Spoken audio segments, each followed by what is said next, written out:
I have a question for you guys.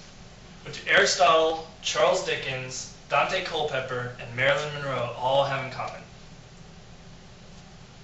Well, all these individuals are all adopted and have lived famous and successful lives.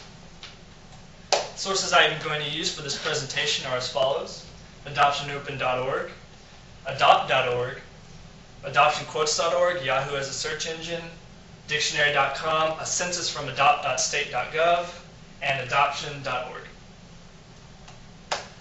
Hi, my name is Greg Schofield, and I'm here to speak on how adoption has affected my life with these three main points.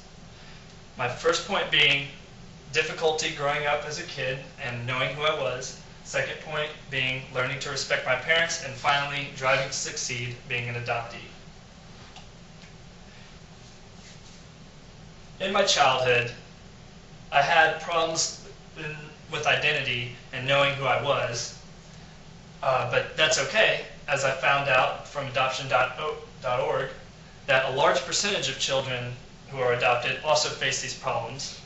An example is relating to kids in my classroom, relating to my peers on what traits did you get from your mom and dad, what your family tree looks like, and other such items. But there is one quote that my mom used to tell me that really got me through the tough times of identity and showed me that where I am is because of someone who loved me. That quote is, "If you love someone unconditionally and with your whole heart, then you will do what is best for them and not you." I've never learned a harder lesson than giving my child up for adoption, and probably never will, and that's from adoptionquotes.org. After childhood, I found myself really reflecting back on exactly what my parents went through, kind of researching it some more, and growing to appreciate the people who actually brought me into the life that I have now. Obviously, my parents played a large part in it today by adopting me in the first place and showing their love and support on a daily basis. There were over 17,000 adoptions last year alone, and that's from adoption.state.gov.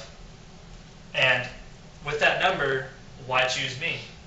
Well, growing up, I've realized that my parents went through great lengths, and they told me that I stood out. And those great lengths that I've looked up, I actually came to realize that it's a year-long process you have to have much drive and much confidence in yourself as parents in order to complete the adoption process. When I was 6 years old, however, they told me that I was adopted. I didn't know earlier on, and I remember the countless nights staying up and thinking, why me? And I'm adopted? That's crazy. But about a week later, my parents really got face-to-face with me on it, and they took me out to the zoo and showed me the adoption process, and I really grew to appreciate them that much more. Well, moving on from my childhood, I really realized the love and support that they've given me, and they pushed me to be something more than just somebody ordinary. Well, realizing earlier on, I was a different person. I was no ordinary child, because it's not every day that you meet an adopted child. I became more confident in myself to be able to push myself further, because I was already not an ordinary child like my peers. It's noted, however, that children who are adopted have a more drive to succeed than children who aren't, and that's from adoptionopen.org. Now I find myself, thanks to my parents, at one of the most prestigious universities in the nation, sharing hobbies like modifying and racing cars, and doing snowboarding and keeping very active, just like any normal kid.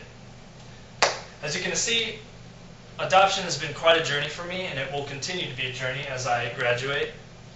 It's been a tough road growing up, but it really has defined who I am, and it will continue to define who I am throughout the rest of my life. Thank you.